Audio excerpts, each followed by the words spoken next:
धन्यवाद गुरुदेव। बोले गुरु जम्बेश्वर भगवान की जय। बोलिए गौ माता की जय। हम सबका परम सौभाग्य है कि गौ माता के निमित्त ये कथा हो रही है। पितराश्र के पवित्र चौपाल पे गौ माता के इस प्रांगण में हो रही है और कथा भी उनके श्रीमुख से हो रही है, जो स्वयं भगीरथी के तट से, गंगा के तट से इस मरु धरा पर मरु गंगा में पधारे आदरणीय गुरुदेव को चरण वंदन। जो गंगा के किनारे हरिद्वार से इस मरु धरा पे, इस मरु गंगा में ज्ञान की गंगा बहाने आए हैं। गुरुदेव आपका जितना इस्तकबाल हम करें, जितना अभिनंदन हम करें, जोरदार तालियों से करते उतना कम है। और इस मरुभूमि पर आप ही की शुरुआत है। ज्यादा बरस पुरानी बात नहीं है, कुछ बरस पहले लाल असर से शुरू हुई है आपकी ज्ञान गंगा की यात्रा, लगातार अनवरत जारी है।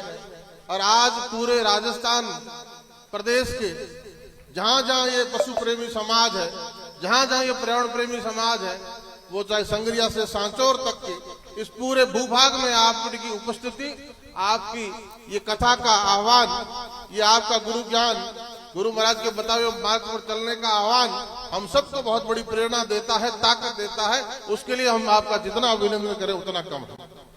आज इस पवित्र चौपाल में कथा के 5वें दिन हजारों की संख्या में मात्र शक्ति है और उनसे कुछ कम संख्या में ये धवल उज्जवल वस्त्रों में विराजमान, सफेद पगड़ी पहने हुए, और ये जो हमारे बुजुर्ग बैठे हैं, नौजवान बैठे हैं, आप सबका भी अभिनंदन करते हैं कि आप गाय गीता और गायत्री बचाने का आह्वान लेके यहां पधारे हैं।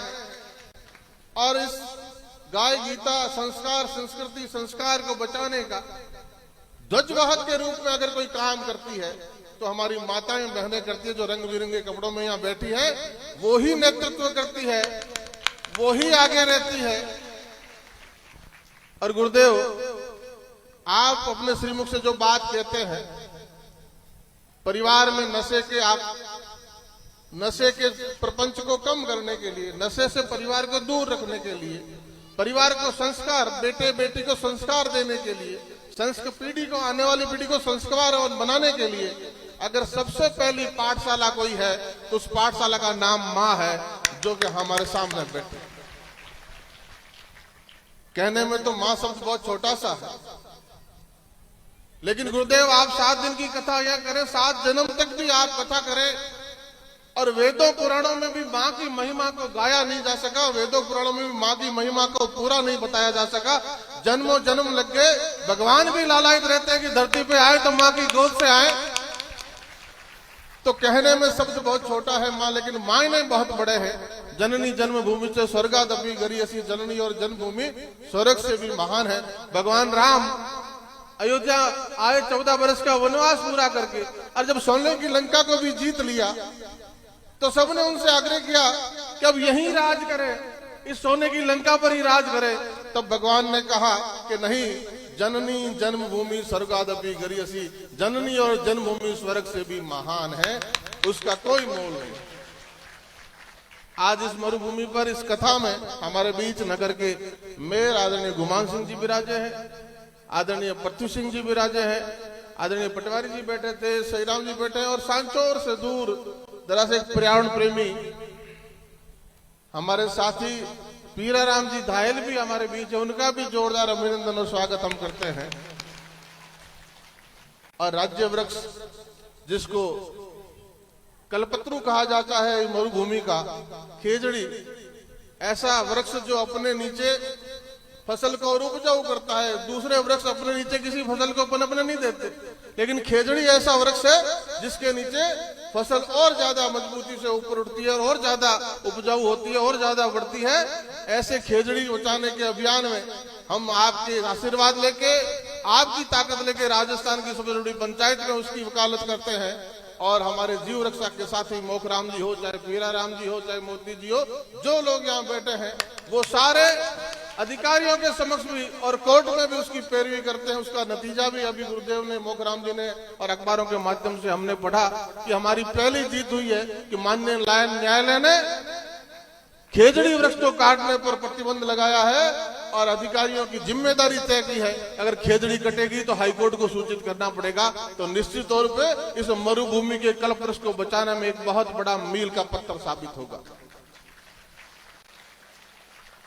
आदरणीय गुरुदेव, जहां जहां आपने कथा की और जहां जहां जनमानस की सुविधा से जुड़ी बातों की कई समस्या आई, आपका आदेश रहा और आप ही की ताकत रही सब छत्तीस बिरादरी के परिवार की कि जब पंचायत में भले ही सरकार राजस्थान में हमारी ना हो, लेकिन आपका आशीर्वाद मिला तो आपके हर हक और हकूक की बात को पुरजोर शब्दों से वहां रखा। तो सरकार ना हो तो भी हमारी तर्कपूर्ण बातों को मानने के लिए सरकारें बाध्य हुई। हमने केंद्र का सहयोग लिया, चाहे प्रदेश का सहयोग लिया।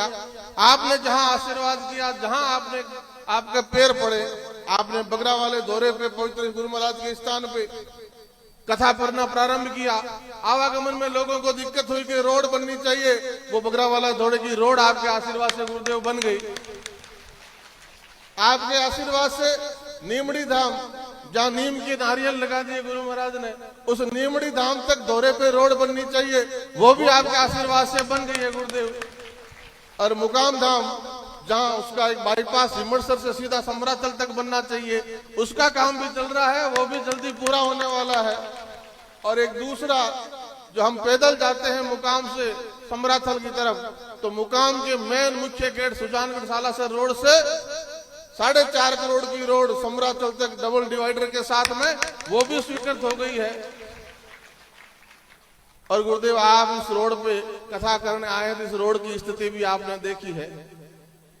ये रोड रणजीतपुरा से शुरू होती है, होशियां तक जाती है, आदि श्री कोलायत विधानसभा में चलती है 104 किलोमीटर, 112 किलोमीटर नोखा विधानसभा में चलती है। इसके लिए भी बहुत लंबा संघर्ष रहा, क्योंकि हमारे साथी उस बात को भूले नहीं होंगे। कभी बज्जू जाने का, रणजीतपुरा गोड़ू जाने का मन कर जाए या कहीं जाना पड़े तो डर सा लगता था कि उस रोड पे कैसा जाया जाएगा। लेकिन उस रोड के लिए भी राजस्थान की विधानसभा में पुरजोर शब्दों में बात उठाई और हमारे साथियों ने, डिप्टी साहब ने वहां धरना लगाया और लगातार धरना चला, सरकार को चेताया। तो सरकार ने जब हमारी मांग पे कोलायत में 50 किलोमीटर रोड दे दी, तो हमने कहा कि संघर्ष हमारा, बात हमारी, आवाज हमारी। माननीय मुख्यमंत्री जी, राज आपका हुआ तो क्या हुआ, हमें भी 50 किलोमीटर नोखा में देनी चाहिए थी। मुख्यमंत्री ने कहा कि एमएलए साहब, अगले साल आपको 50 किलोमीटर दे देंगे। वो आपकी पहले कोलायत के 50 किलोमीटर स्वीकृत हुई, उसको हमने 10 किलोमीटर बढ़ाकर मोखा से पिथरासर तक लेके आए। और अब पिथरासर से लेके सारुंडा तक हमारी 68-82 करोड़ की रोड, ये 7 मीटर चौड़ी रोड बन रही है। और आप सबको एक बहुत बड़ी आवागमन में सुविधा हो जाएगी। जांगलू तक, जांगलू से ये रोड कृष्णासर की घूम जाती है, लेकिन कृष्णासर जांगलू से लेके बामरसर तक की 12 किलोमीटर की रोड अच्छी अवस्था में है, लेकिन उसको भी डबल रोड बनाने का हमने प्रस्ताव पास करा लिया। उसका भी बजट जल्द स्वीकृत हो चुका है, काम उसका भी प्रारंभ होगा। तो ये जो विकास यात्रा है, जब सड़क बनती है तो पहियों में गति आती है, पहियों में गति आती है तो विकास की ताकत और रफ्तार बढ़ती है। ये सब जरूरी बातें हैं। और आज इस चौपाल पे बैठे हैं, ये चौपाल पिथरासर जेडी मगरा पंचायत का हिस्सा हुआ करती थी, लेकिन एक आशीर्वाद दिया आपने, मौका मिला तो पिथरासर अलग पंचायत के रूप में आज अपना अस्तित्व रखती है। पिथरासर अलग पंचायत के रूप में खड़ी अपने विकास की यात्रा तय कर रही है। और पिथरासर में अब अलग से आरडीएसएस में हमने एक जीएसएस भी स्वीकृत करा लिया है, और वो 33 केवी का जीएसएस आरडीएसएस में पिथरासर और गट्टू फर्स्ट फेज में है, जिनका काम जल्दी शुरू होने वाला है। आपने जमीन तय करवा दी है, उसका काम भी होगा। और जब पंचायत आपकी बन गई तो नियम के साथ ही आपका विद्यालय 10वीं से 12वीं का हो गया, पंचायत बनते ही आपका विद्यालय 12वीं का हो गया। ये भी आपको शुभकामनाएं।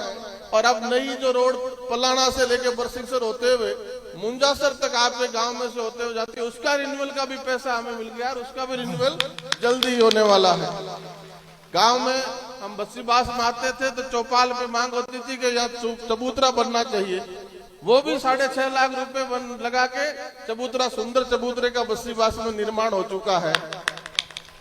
और आप सबकी चौपाल की मांग पे हमारे ये सब बुजुर्ग बैठे, नौजवान बैठे, इनके आदेश पर आपके मेघवालों के नायकों को मोहल्ले में सीवरेज का सिस्टम बनना चाहिए, वो भी 10 लाख रुपए विधायक कोटे से लगा के वो काम पूरा हो चुका है।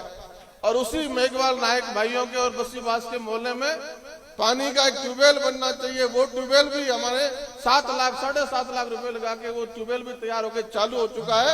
और 2 ट्यूबवेल जो आपके गांव में फेल हुए, उनके अगेंस्ट में नए ट्यूबवेल बन चुके हैं, वो भी काम चल रहे हैं। और अब तो गुरुदेव आप भागीरथी के तट से आते हैं और हम मरु प्रदेश में रहने वाले लोग हैं, जहां पशुपालन हमारी ताकत है। गाय हमारी माता को हम इसलिए कहते हैं कि हमारी ग्रामीण अर्थव्यवस्था की ताकत है। लेकिन जब यहाँ कहा करते थे बुजुर्ग, इस मरुभूमि पे घी तो जितना चाहो मिल सकता है, लेकिन पीने का मीठा पानी मिलना मुश्किल होता है। इन माताओं बहनों से इस बात को, ज्यादा समस्या को कौन समझ सकता है। 70 वर्षों से नोखा को नहर के पानी की, मीठे पानी की मांग थी। गंगा जैसा पानी, निर्मल पानी यहाँ पीने के लिए हो, तो उसमें भी कहीं न कहीं प्रेरणा, ताकत मिली। आपको आशीर्वाद से चौपाल पे गए तो कहा कि भाई मैं भागीरथ तो नहीं हूँ जो गंगा ले आऊंगा, लेकिन भागीरथ बिहारी की राशि है कि मीठा नहर का, जमुना का पानी जरूर ले आएंगे। और वो पानी का 750 करोड़ का प्रोजेक्ट भी गांव गांव चल रहा है। और 1 साल का समय और है, अगस्त 24 तक घर घर नल से जल नहर का मीठा पानी, जो बरसात का, नदियों का पानी हमें पीने को मिले, पानी की समस्या भी हमारी दूर हो। और एक जो बात, आज हम गौशाला की इसमें खड़े हैं और एक विद्यालय का भी हमने जिक्र किया, तो आज मैं धन्यवाद करना चाहूंगा पितरासर की चौपाल को कि आपने गौशाला का पुनीत काम अपनी जेब से पैसा लगा के शुरू किया, गाय माता की सेवा के लिए। लंपी जैसा संकट आया गुरुदेव, गौ माता पे इतना जैसा कोरोना इंसान पे संकट आया, गोवंश पे लंपी जैसा संकट आया। उसमें भी अगर राजस्थान में सबसे मुखरता से किसी विधायक ने बात की तो आपके नोखा के विधायक ने बात की। और आपका जो स्वदेशी वैक्सीन बनाने का काम किया, उसको भी भारत सरकार के साथ लॉन्च किया। और एकमात्र नोखा विधानसभा है 200 विधानसभाओं में जो 96% कारगर वैक्सीनेशन, 25,000 वैक्सीन नोखा में लगे। आज भारत सरकार भी अभी उसको लॉन्च नहीं कर पाई, लेकिन वैज्ञानिक साथियों की मेहरबानी से नोखा में वैक्सीनेशन हुआ। गौवंश को बचाने का जितना प्रयास कर पाए, फिर भी हमारे गौवंश को बहुत बड़ा नुकसान हुआ। पशुपालकों की कमर टूट गई। उसमें गुरुमर आप सबने मिलकर जितना प्रयास कर सके, और आज गौशाला के माध्यम से जितना प्रयास कर रहे हैं, तो मैं आपने जो जमीन रजिस्ट्रेशन आपका हो गया, अनुदान आपका शुरू हो गया। और गुरुदेव तो जहां जाते हैं गौशाला के लिए लाखों करोड़ों रुपए की व्यवस्था अपने 7 दिनों की कथा के माध्यम से करते हैं। तो आज विधायक कोटे से आपकी गौशाला के लिए 10 लाख रुपए मैं देता हूं, उसका जहां उपयोग आप जैसा करना चाहे, उसको जिसमें उपयोग लेना चाहे, चाहे शेड बनाना चाहे, चाहे गोदाम बनाना चाहे, चाहे 4 दीवारी बनाना चाहे, जिस उपयोग में आप सब तय कर लेंगे उसमें काम लेना। और अभी मैं ग्राम सेवक और सरपंच साहब को पूछ रहा था, तो उनसे तो बात नहीं हुई, लेकिन हमारे विद्यालय में बच्चों के लिए टीन शेड हो ताकि प्रार्थना स्थल पे छाया रहे, तो उसमें भी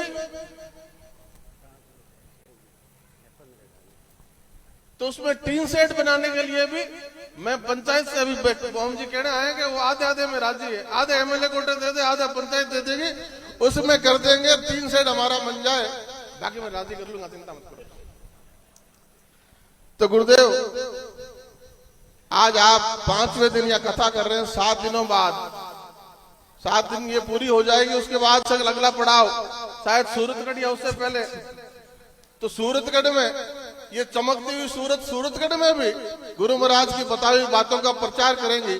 और सूरतगढ़ श्री गंगानगर जिले का वो क्षेत्र बहुत महत्वपूर्ण क्षेत्र, और वहां ऐसा चमत्कारिक काम गुरुदेव के आदेश से तब की हमारी सरकार ने और तब की हमारी मुख्यमंत्री वसुंधरा जी ने किया कि सूरतगढ़ शहर के बीच में 27 बीघा का एकल पट्टा हमारे समाज को देने का काम किया। आज सूरतगढ़ जैसे बड़े शहर में 27 बीघा, वो सैकड़ों करोड़ की जमीन है जो समाज के नाम हुई है, मात्र छोटी सी नॉमिनल राशि पर। वहां भी आप कथा करने पधार रहे हैं। आपका गुरुदेव, वहां भी हम इस्तकबाल करेंगे, वहां भी आपकी उपस्थिति में पलक पावड़े बिछाएंगे। पुनः इस चौपाल को मैं धन्यवाद करता हूं, मातृशक्ति को, आदरणीय बुजुर्गों को नमन करता हूं, नौजवान साथियों को प्रणाम करता हूं, और आप आयोजक साथियों को भी बहुत बहुत साधुवाद कि आप गाय को बचाने के लिए, गौ माता को बचाने के लिए, पशुपालक को संबल देने के लिए कथा के माध्यम से जो कलेक्शन करते हैं और उसमें सेवा के काम में लगाते हैं, उसके लिए जितना धन्यवाद आपको जाए उतना कम है। बहुत बहुत धन्यवाद, बहुत बहुत।